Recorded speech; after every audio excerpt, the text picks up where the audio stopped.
Bonjour à chacun, chacune. 1, 2, 1, 2, 1, 2. C'est allumé? Ok. On va se lever, on va lire la parole de Dieu ensemble ce matin.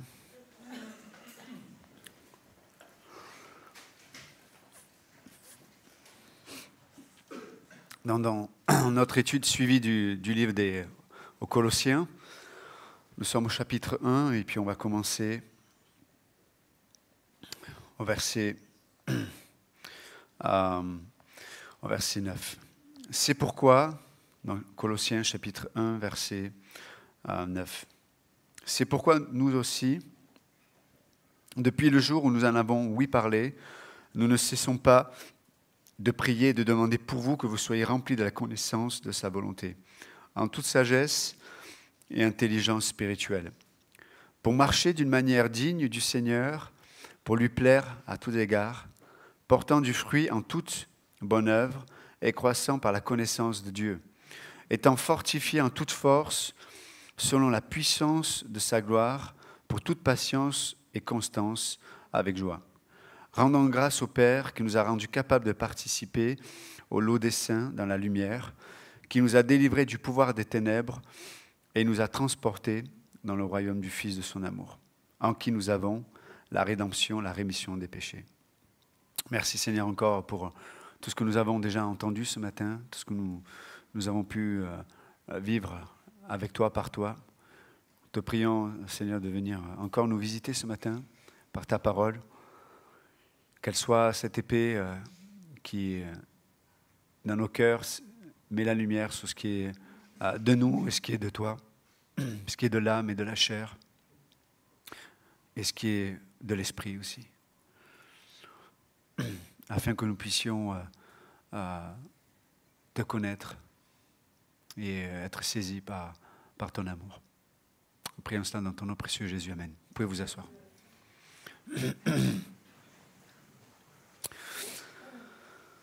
Donc dans ce texte, nous voyons que Paul prie pour les Colossiens, et ce n'est pas une prière qu'il prie juste comme ça. Dans sa prière, c'est l'expression d'un discernement, c'est l'expression d'une vision apostolique aussi pour l'Église. Et donc il dit beaucoup de choses qui sont, d'un point de vue théologique, très importants. Et nous avions vu ensemble, je crois il y a 15 jours, on avait parlé du fait que Dieu nous a appelés à découvrir, à connaître sa volonté. Et c'est intéressant parce que dans le texte grec, il y a l'expression de connaître la volonté de Dieu, qui est liée au fait du désir de lui être agréable. Connaître la volonté de Dieu est lié au fait de lui être agréable, d'avoir ce désir. Et lorsque ces deux éléments sont réunis dans la vie du croyant, il y a 4 fruits qui en ressortent, et on l'a lu dans le texte. Premièrement, c'est qu'on porte du fruit, on croit, c'est-à-dire on grandit, on est fortifié et on est appelé à l'action de grâce. L'action de grâce, pour dire autrement, c'est le remercier. Et c'est intéressant parce que dans ce processus-là, il est dit que, et là on voit ça au verset 11 et 12, il dit, donc il dit le fruit de tout ça, c'est pour marcher d'une manière digne du Seigneur. Or, marcher est le résultat premièrement, ou le résultat premier, ou la conséquence, pour le dire autrement, du fait que nous sommes assis dans les lieux célestes avec Jésus-Christ. Et le fait d'être assis dans les lieux célestes, ça nous rappelle le fait que nous avons reçu, nous sommes le résultat de l'œuvre accomplie. Donc parce que Christ a tout accompli dans toutes les sphères, nous sommes assis, nous sommes établis, nous sommes parfaitement aimés, nous sommes une nouvelle création en Jésus-Christ, nous avons reçu la vie éternelle, une fois pour toutes, baptisés de l'Esprit Saint. Voilà, nous sommes assis en Jésus-Christ, donc nous avons reçu une nouvelle identité. Et parce que nous avons reçu une nouvelle identité, Paul nous dit que nous pouvons marcher dignement. Donc il fait le lien entre ce que Christ a fait et ce que nous sommes en position. Et sa prière, c'est « Je prie que vous puissiez vivre les réalités de votre position. C'est-à-dire ce que Christ a fait de vous. Vous vous souvenez, on avait parlé quand nous étions des princes, des princesses, etc. Dieu nous appelle à vivre comme tel. À vivre comme tel. Et là, il dit donc, il parle en toute sagesse et intelligence, et il dit, mais portant du fruit en toute bonne œuvre, ce qui implique, c'est que nous sommes, par le fait de marcher dignement, dirigés dans nos vies au quotidien, dans ces bonnes œuvres. Dans Éphésiens chapitre 2, il est dit que nous avons été sauvés par grâce, par le moyen de la foi, et afin que nous marchions dans les œuvres que Dieu a préparées d'avance pour nous. Ça veut dire que dans cette vision de la préscience de Dieu, Dieu a organisé, comme il a organisé l'univers autour de nous, c'est-à-dire la terre, Dieu nous a pensé, et en pensant à nous, il a organisé tout ce qui est autour de nous, pour nous. Et en nous sauvant, Dieu va organiser tout ce qui va se passer dans nos vies pour nous. C'est pour nous que tout est organisé. Tout est créé, tout ce qui existe, et quand je parle de tout ce qui existe, ce n'est pas simplement de l'univers, je parle du temps. Le temps, là je suis en train de parler, mais Dieu crée le temps alors le temps n'est pas juste indépendant de Dieu. Le temps est porté par Dieu, comme le dit Hébreux 11. Toute chose est soutenue par la parole de Dieu. Donc le temps, c'est-à-dire le futur, est le résultat de la volonté de Dieu. Dieu désire qu'il y ait la minute qui va suivre. Dieu désire qu'il y ait demain ou après-demain. Donc, mais toutes ces choses sont organisées en vue que nous soyons manifestés dans l'œuvre que Christ a déjà fait dans nos vies. Donc il parle des œuvres qui sont préparées d'avance. Donc ça veut dire que Dieu, comme je viens de le dire, organise des choses autour de nous. Et c'est pour ça qu'il est parlé de toute sagesse et intelligence. Afin que, alors que nous marchons dignement, nous marchons dans notre identité en Christ, nous puissions discerner, voir les portes que Dieu ouvre, ces œuvres qui sont préparées d'avance. Et c'est pour ça on avait vu la dernière fois, que la connaissance de Dieu nous fait désirer de lui rendre plaisir, mais aussi nous apprend à désirer aussi connaître sa volonté pour nous. Et je ne sais pas à quel point on est conscient de la folie qui se trouve dans le cœur humain.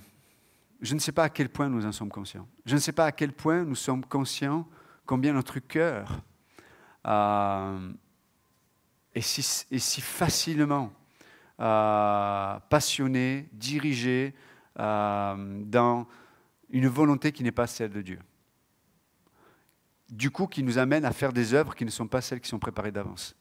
Et parce que nous ne sommes pas dans les œuvres qui sont préparées d'avance, il n'y a pas, comme le dit le passage, il n'y a pas les fruits qui en découlent, portant des fruits dans les œuvres. Vous savez que c'est extraordinaire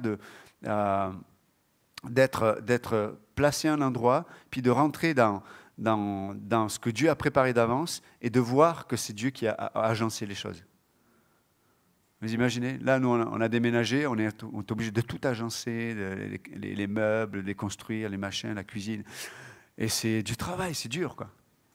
Mais imaginez, je me dis, mais imaginons que, voilà, ce que j'aimerais comme appartement, là, ou maison, hop, je prends la clé, j'ouvre, et tout est déjà agencé. Et là, la cuisine, il y a les poignées. Là, ils n'y sont pas encore, mais elles vont venir. Les poignées, la lumière, les interrupteurs, tout est agencé, les meubles.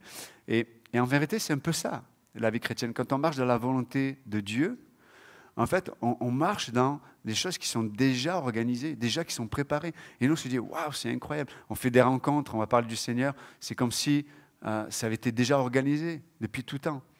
Pour ceux qui ont l'occasion d'évangéliser, quand on témoigne de Christ, on a l'impression que c'est un rendez-vous divin. On connaissait la personne presque. On ne la connaissait pas, mais quand il y a ce rendez-vous avec Dieu par le Saint-Esprit, et pareil, il y avait les situations, tu marches dans des choses, mais quand on est pris par la folie dans nos cœurs, on a l'impression de lutter. C'est-à-dire que Dieu nous agence les choses, mais nous, au lieu de marcher dans ce que Dieu a agencé, on est à un autre endroit et on fabrique les choses. Je fabrique ma cuisine, je fabrique mon meuble, je fabrique... Et ça peut avoir du style, mais c'est beaucoup de temps, beaucoup d'énergie, alors que Dieu a préparé des choses pour nous. Et en plus, on se trouve à un endroit où Dieu n'est pas là. Parce que je peux tout bien agencer, mais il n'y a pas l'électricité, il n'y a pas l'eau. Vous imaginez de vivre à un endroit où il n'y a pas d'électricité, où il n'y a pas d'eau? Ce serait particulier. Hein. Mais des fois, dans la vie des chrétiens, c'est ça. Il n'y a pas d'électricité, il n'y a pas d'eau, il n'y a pas de vie. Il n'y a pas de vie. Et quand je dis il n'y a pas de vie, c'est que quand on regarde notre existence, quand on regarde ce que nous confessons des fois, on est extrêmement centré sur soi. On ramène tout à nous-mêmes. Et je pense que Paul est en train de parler de la volonté de Dieu et d'apprendre à lui rendre plaisir. Et il est en train d'expliquer la position du croyant et des œuvres que Dieu a préparées d'avance, mais dans une vision qui est corporelle. Ça veut dire que la pleine volonté de Dieu ou la connaissance de Dieu que nous allons découvrir, elle est liée à ce que Dieu fait dans ma vie, dans mon intimité, mais à ce que Dieu fait dans ta vie, ce que Dieu fait dans ta vie, ce que Dieu fait dans ta vie. Et il y a ce mystère du corps de Christ dont Paul dit j'ai reçu la révélation d'un mystère qui a été caché depuis tout temps. Il parle de l'Église. Et tous ces agencements qui sont personnels, qui sont intimes, qui sont cachés, parce que c'est nos vies, c'est vos vies, c'est votre vie privée, mais tout ça est mis en commun par un chef d'orchestre extraordinaire, qui est Dieu lui-même. Et nous vivons, et ce que j'ai besoin pour connaître un peu plus Dieu et sa volonté, c'est peut-être toi qui me l'as apporté, c'est toi qui me l'as apporté, c'est toi qui me le faire vivre, etc. etc. Donc il y a tout un agencement qui est autour de nous pour expérimenter la volonté de Dieu. Et alors que nous découvrons la volonté de Dieu, nous désirons lui rendre plaisir. Et alors que nous désirons lui rendre plaisir, nous rentrons dans la volonté de Dieu. Vous savez, c'est comme un cercle vertueux. C'est la même chose. Et donc, mais on doit comprendre Paul pourquoi il prie ça.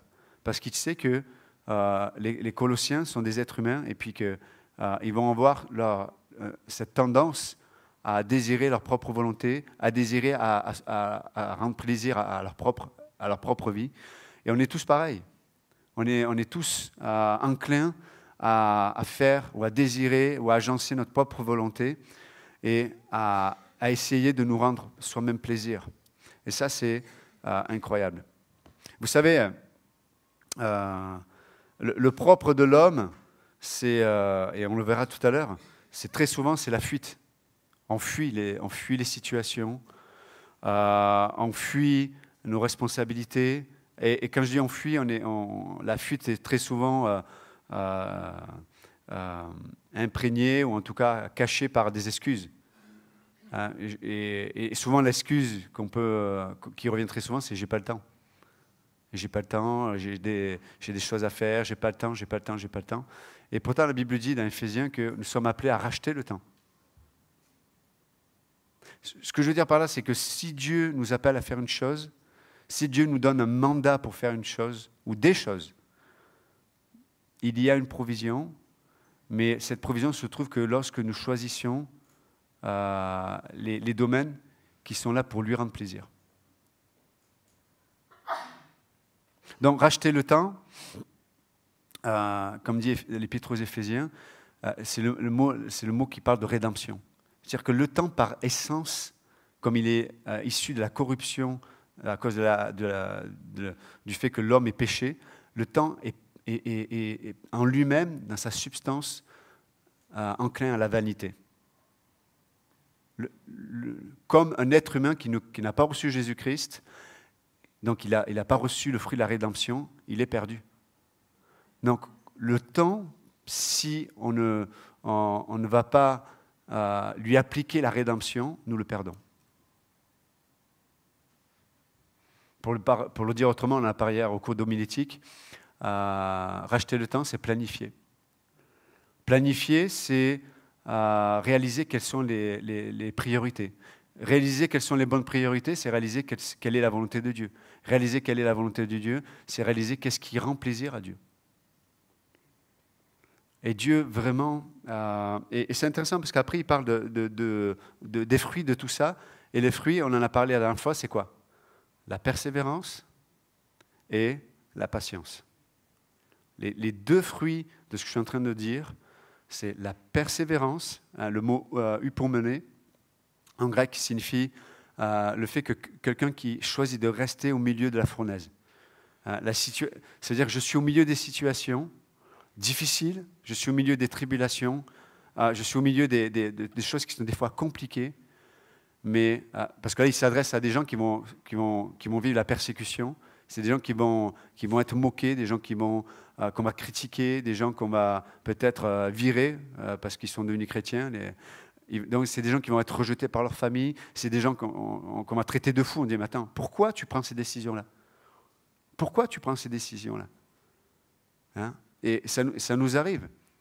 Hein? Peut-être nos familles me disent, pourquoi tu vas... Je me souviens, quand je me suis converti, je suis allé dans le Gard. Ma famille me dit, mais pourquoi tu vas dans le Gard? On est là, ta famille est là, tes cousins sont là, tes cousines sont là, tout le monde est là. Pourquoi tu pars là-bas, quoi?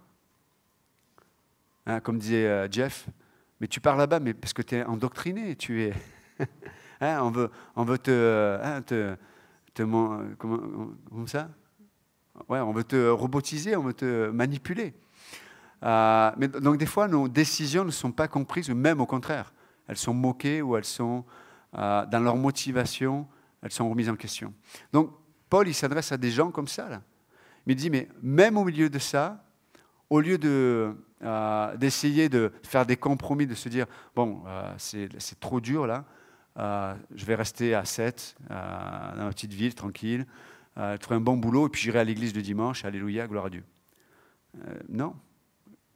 J'ai choisi d'être à la volonté de Dieu, de désirer lui plaire à lui, pas aux autres, pas aux hommes, de désirer lui plaire à lui.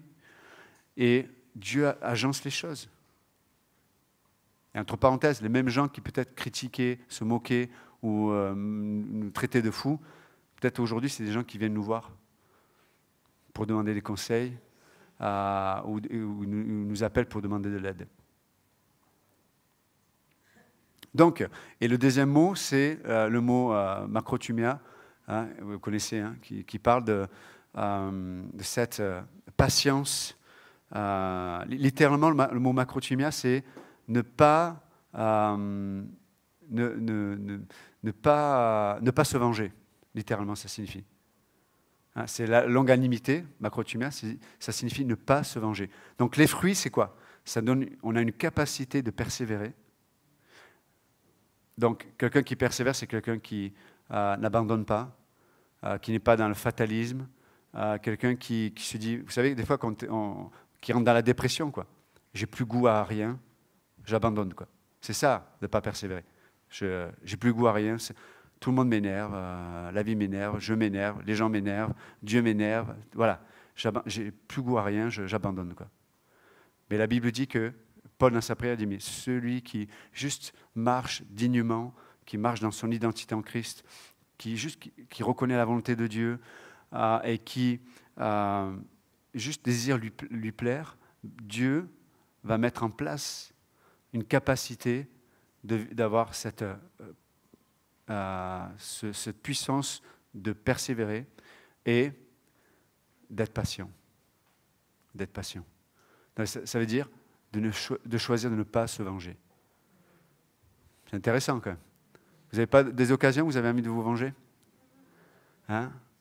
Est-ce que les relations ne sont pas remplies d'injustice? Vrai ou pas? Si vous ne me croyez pas, passez un peu de temps avec moi, vous verrez. Vous allez avoir besoin de macrothumia avec moi. Donc, et là, l'Écriture dit clairement, Dieu donne une puissance, une capacité à désirer de ne pas se venger. Waouh! Macrothumia.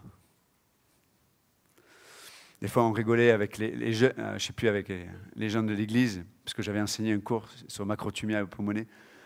Et des fois, il y a des gens qui m'énervent. Je dis, fais gaffe, macrotumia, il s'arrête là. Après, il y a plus... Après... En plus, j'ai des petites mains, donc ça va. Et macrotumia, il est petit chez moi. Mais énorme, en tout cas. Et c'est intéressant parce que juste derrière, il est dit, on va lire encore. Pour marcher d'une manière digne du Seigneur, pour lui plaire à tout égard, portant du fruit en toute bonne œuvre et croissant par la connaissance de Dieu. Donc voilà, il y a les fruits en toute bonne œuvre et, c'est lié, on grandit dans la connaissance de Dieu. C'est intéressant, hein? On grandit dans la connaissance de Dieu. Pourquoi? Parce qu'il y a ce désir de le connaître. Il y a ce désir de le connaître. Et regardez, verset 11, ce que je viens d'expliquer. Étant fortifié en toute force. C'est le mot dynamis en grec. Ça parle d'une puissance qui surpasse l'ego. Le mot dynamis, c'est une puissance qui surpasse ou qui prend autorité sur l'ego, sur notre ego, sur notre chair. Donc, étant fortifié en toute force selon la puissance de sa gloire. Le mot puissance, là en grec, c'est le mot kratos. Et ce mot est utilisé seulement pour Dieu dans le Nouveau Testament. Et c'est une puissance qui surpasse toute résistance. Il n'y a pas des choses qui nous résistent des fois? Est-ce que nous-mêmes, on ne résiste pas à Dieu des fois? Mais il y a des choses qui nous résistent. Et Dieu dit que, dans ce passage, que Dieu nous fortifie en toute force selon la puissance de sa gloire. Dieu a une puissance qui surpasse toute résistance. Waouh! Et là, pourquoi il fait tomber toute résistance? Pour qu'on soit puissant en nous-mêmes. J'ouvre la bouche et les gens se prosternent, disent Alléluia, Dieu existe. Est-ce que Dieu veut me rendre puissant pour que je lève la main et puis je dis oh, toi, sois guéri, toi à distance, je suis télépathe. Et vous savez, souvent les chrétiens cherchent la puissance là, qui se voit, la puissance qui se manifeste. Est-ce que Dieu peut le faire? Oui. Maintenant, la question, est-ce que Dieu a une télécommande qui le fait chaque fois que je lui dis? Et au nom de Jésus, Jésus, ce n'est pas ton ordinateur ou ta télé. Hein. C'est quoi cette histoire-là? Parce qu'on nomme le nom de Jésus, Jésus doit faire les choses. Quoi. Mais depuis quand Jésus fait notre volonté? Non. C'est nous qui apprenons à trouver, à voir et à marcher dans sa volonté. Donc, est-ce que des fois, le cœur de Dieu, c'est de guérir? Oui. Est-ce qu'il le fait tout le temps? Non. Vous comprenez ce que je veux dire? Et des fois, ça m'énerve un peu de voir comment on utilise le nom de Christ en vain. Quoi. Il faut faire attention à ça. Et vous savez, le diable fait des miracles aussi, au nom de Jésus. Ce n'est pas parce qu'on est dans une église et qu'on dit au nom de Jésus que les miracles se passent que ça vient vraiment de Dieu. Des fois, oui. Attention, je crois aux miracles et je crois que Dieu guérit puissamment. Mais Dieu n'est pas à notre ordre. Il n'est pas à nos ordres. C'est le contraire. Quoi. Et donc, mais regardez là, il parle de la puissance dynamis, il parle de la puissance kratos, mais regardez pourquoi. Pour toute patience, donc persévérance sur les traductions, et pour toute patience. C'est intéressant quand même. Et là, parce qu'il est taquin, hein, Paul, vous savez qu'il est très taquin, il dit, mais avec joie. Il y a quelqu'un qui m'a posé une bonne question, il me dit, mais comment je sais que je vis à la croix? Le premier mot qui m'est venu, c'est la joie. À la joie. Quand tu vis à la croix, quand tu choisis le côté de Dieu contre toi-même, automatiquement donné, il y a la vie de résurrection. La vie de résurrection en nous produit quoi? La joie. Si tu ne vis pas la joie, ça veut dire que tu dois prier que la puissance de Dieu Kratos surpasse ta résistance. C'est-à-dire que c'est toi qui résistes. Et quand je dis la joie, c'est pas voilà, j'ai perdu ma femme, j'ai eu un accident, j'ai perdu 2 bras, 2 jambes, et je suis alléluia, gloire à Dieu. On n'est pas stupide. Non, je parle d'une joie qui part d'une plénitude une satiété dans notre âme qui est surnaturelle. C'est ça la joie. Donc je peux pleurer et être totalement dans la joie. D'accord? Mais là, Paul, il est clair avec ça.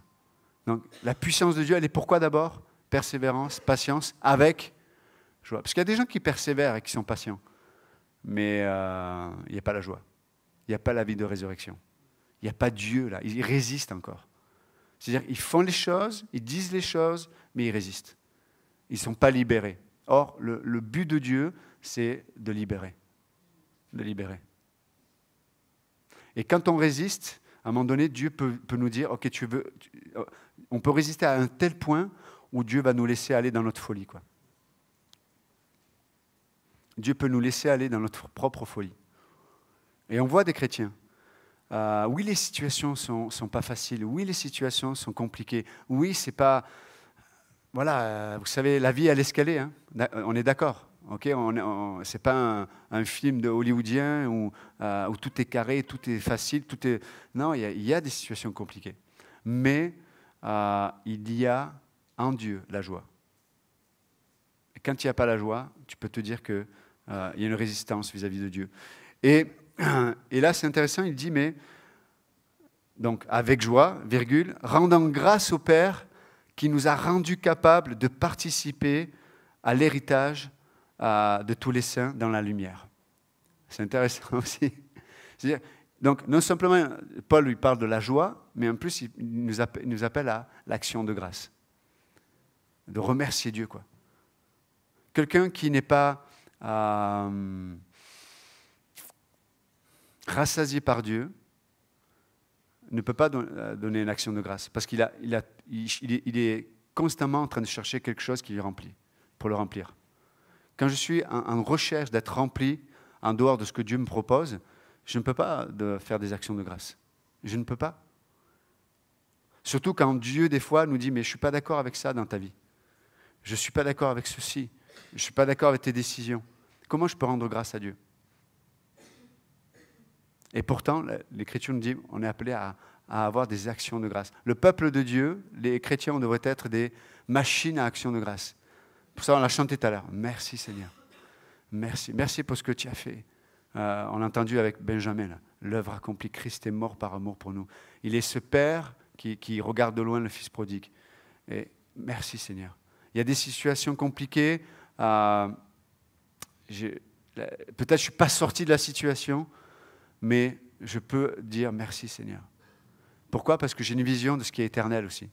J'ai reçu la vie éternelle. On a reçu la vie éternelle. On a reçu l'Esprit Saint. On n'est plus tout seul. On n'est plus tout seul.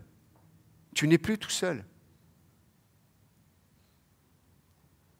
Et le diable est spécialiste de nous faire, on l'a dit au cours, banaliser ou être familier avec ce qu'on a reçu de la part de Dieu. Comme s'il nous fallait quelque chose de plus, ou comme s'il nous fallait quelque chose de différent. Et Dieu dit non, j'ai rien à t'offrir de différent que moi-même. Je n'ai rien à t'offrir de mieux que ce que j'ai déjà offert à la croix. J'ai rien d'autre. J'ai pas un immeuble à te donner, j'ai pas une belle villa, j'ai pas une belle voiture, un bateau ou une belle moto. Je t'ai déjà donné la belle moto. Mais vous comprenez ce que je veux dire? C'est que l'action de grâce. L'action de grâce. Mais quand on cherche autre chose que Dieu, on ne peut pas remercier Dieu. On ne peut pas.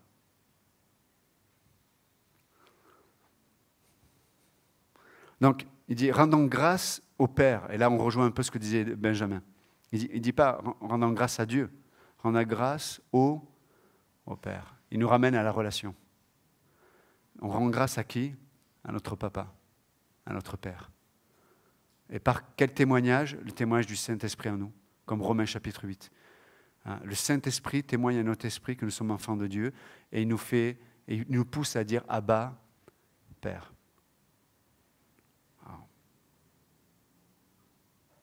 Notre Dieu est notre Père. Et en tant que Père, il veut nous éduquer. Il veut nous donner le meilleur. Et qui nous a rendus capables. Comment on a été rendus capables? Parce que premièrement, on a été délivrés. Tous les domaines où je suis incapable, ce sont des domaines où j'ai besoin, premièrement, d'être délivré. J'ai besoin d'être délivré. Peut-être besoin d'être délivré de la crainte. J'ai besoin peut-être d'être délivré de l'anxiété. Peut-être j'ai besoin d'être délivré du jugement.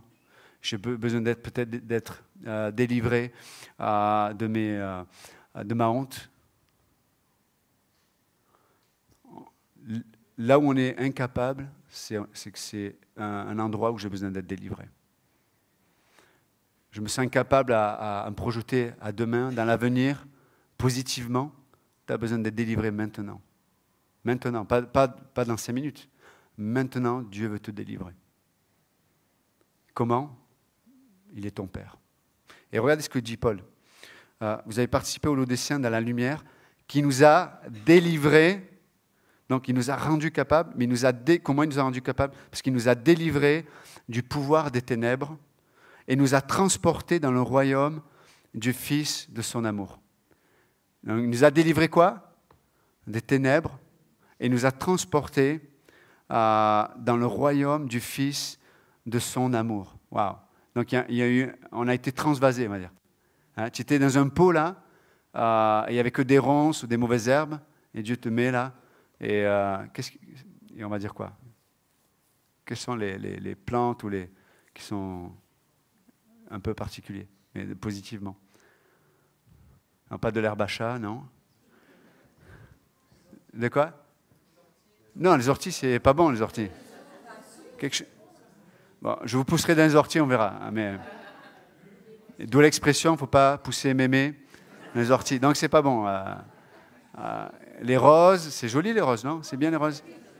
Là, vous énervez pas. Non, mais j'ai rien fait. Je posais une question juste. Les orchidées, c'est joli. Bon, on s'en fout. Allez, c'est bon. Ouais, c'est pas grave. J'ai posé la mauvaise question ce matin. Ouais, cours d'homilétique. Attention, question.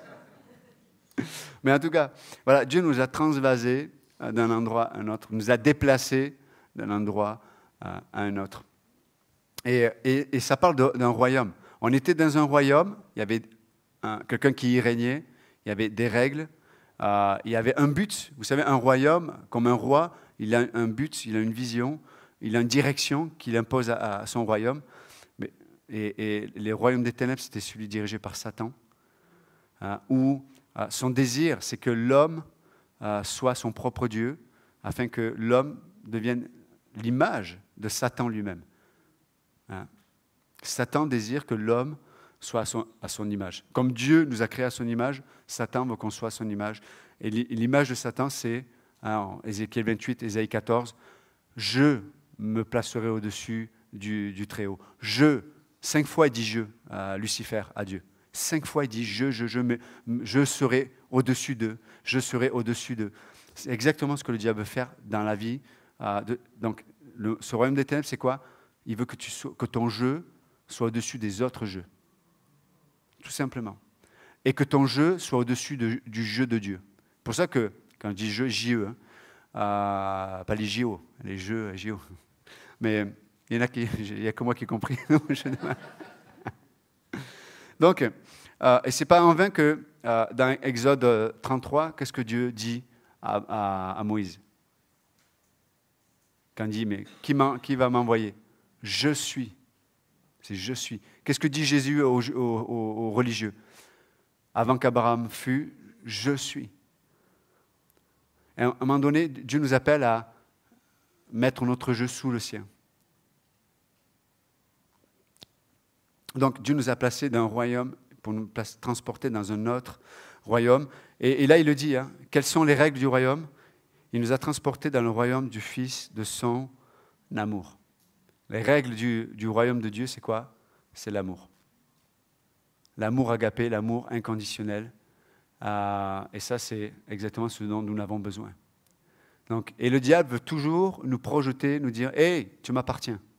Hey, tu es à moi. » Et comment il le fait? Il nous dit « Tu n'as pas été délivré. » Ou « Tu ne peux pas être délivré. » Et Dieu dit « Non, non. Moi, je t'ai délivré ou je veux te délivrer dans certains domaines, afin que tu sois capable. afin que tu sois capable d'avoir une identité en Christ, afin que tu sois capable d'aimer, afin que tu sois capable de pardonner, afin que tu sois capable de témoigner autour de toi, afin que tu sois capable de prendre des bonnes décisions, afin que tu sois capable de désirer me plaire, dit Dieu. Et Dieu veut nous rendre capables en nous délivrant. Et peut-être ce matin, pour finir, peut-être il y a des domaines où je suis incapable, où j'ai besoin d'être délivré. Peut-être j'ai besoin d'être délivré de pensées qui m'empêchent de vivre la joie au sein de la situation difficile. Peut-être j'ai besoin d'être délivré de mes propres excuses qui m'empêchent de marcher dignement devant Dieu. J'ai pas le temps, je le rappelais tout à l'heure, je suis trop jeune, je suis trop vieux, j'ai trop de besoins, je suis trop seul, il y a trop de gens autour de moi, etc., etc. On peut tous dire des choses. Mais Dieu peut-être nous dit, mais je t'appelle à marcher dignement et à aimer, désirer, me rendre plaisir. Donc nous, on cherche à lui rendre plaisir et lui pourvoit à tout ce dont nous avons besoin. C'est comme ça que ça marche. Donc, on va juste prier à l'issue de ce culte et on va demander à Dieu.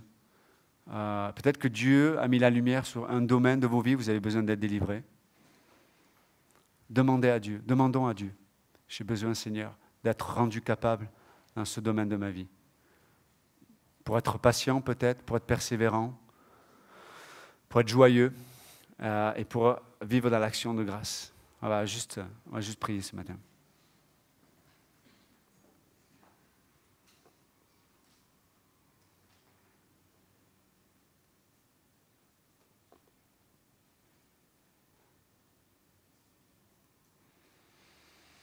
Père Céleste, ce matin, nous venons devant toi et on entend ce que tu as voulu communiquer au travers de Paul dans sa prière pour les Colossiens, mais ça nous concerne aussi ce matin. Tu désires que nous en tant que tes enfants, nous puissions marcher dignement, c'est-à-dire révéler combien tu nous as parfaitement sauvés, révéler combien tu nous as parfaitement aimés, parfaitement graciés. Seigneur, comme on l'a rappelé tout à l'heure, tu vois nos désirs de faire notre propre volonté peut-être dans certains domaines. Des fois même, on ne se pose même pas la question de savoir si une chose est ta volonté ou pas, mais nous voulons, Seigneur, désirer connaître ta volonté et apprendre à désirer te rendre plaisir, Seigneur. Merci, Seigneur, pour peut-être ces domaines qui nous montrent peut-être que nous ne sommes peut-être pas dans ta volonté, où nous vivons pour nous, au lieu de vivre pour toi, où nous vivons devant les hommes, au lieu de vivre pour toi, Seigneur. Peut-être notre manque de joie, notre manque d'action de grâce, peut-être notre impatience ou notre découragement, peut-être révèle que nous avons besoin de réaliser que tu nous as placés dans le royaume de ton Fils bien-aimé.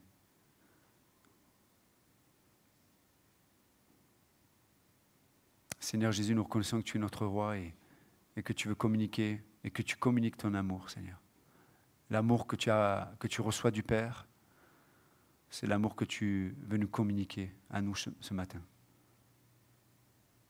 Comme tu le rappelais ce matin à travers de Benjamin, tu es ce Père qui attend les fils prodigues que nous sommes très souvent dans certains domaines de nos vies. Et Seigneur, peut-être nous voulons venir devant toi et peut-être il y a des frères et sœurs qui sont présents dans cette pièce ce matin et qui sont paralysés, incapables dans certains domaines, sans force pour le dire autrement. Peut-être vous êtes sans force dans certains domaines de vos vies. Et notre Père ce matin vous dit, mais je veux te délivrer d'abord. Tu as besoin d'abord d'être délivré peut-être de ton ego qui s'est peut-être élevé au-dessus du jeu de Dieu. Peut-être Dieu veut vous délivrer de vos craintes. Et pour être délivré de la crainte, comme le dit Matthieu 11, il dit, mais viens à moi, toi qui es fatigué, chargé. et je te donnerai du repos. Car mon joug est doux et léger. Car je suis humble et doux de cœur. Peut-être j'ai besoin d'être délivré. Il y a de péché dans ma vie, de mauvaises habitudes. Certains ici ont besoin d'être délivrés de relations aussi qui ne les amènent pas à désirer le Seigneur. Certains ici ont besoin d'être délivrés de leur vision de demain. Peut-être vous vivez dans le pessimisme, vous êtes négatif pour ce qui est de devant vous. Et le Seigneur veut vous délivrer. Peut-être certains ont besoin d'être délivrés physiquement, de maladies, peut-être physiques, maladies psychosomatiques ou spirituelles. Dieu désire vous délivrer. Et tel que nous sommes ce matin, c'est entre Dieu et vous. Vous pouvez juste confesser ce matin. Dire, Seigneur, tu m'as délivré. Tu m'as placé dans le royaume de ton Fils, de ton amour. Et je suis l'objet de ton amour ce matin. Et Seigneur, tu m'appelles, comme on le dit ce matin, avec tu nous as revêtus de ta puissance qui surpasse toute résistance. Et Seigneur, je te prie, Seigneur, pour ces domaines de ma vie où j'ai besoin d'être délivré, délivre-nous, moi, Seigneur. Et vous pouvez juste dire à votre Père ce matin, vous pouvez lui demander avec assurance, avec autorité, pas besoin de crier, mais vous pouvez avoir une assurance, une autorité dans vos cœurs, de savoir que votre Dieu veut vous délivrer. Et c'est entre vous et Dieu. On va juste prendre quelques secondes, c'est entre vous et Dieu.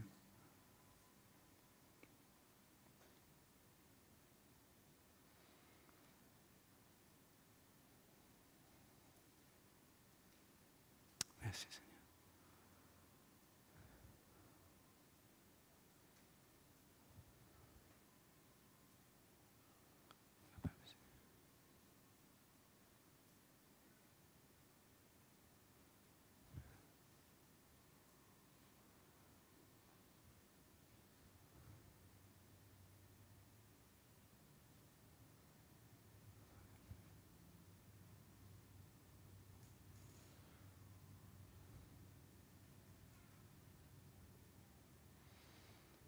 Merci Seigneur.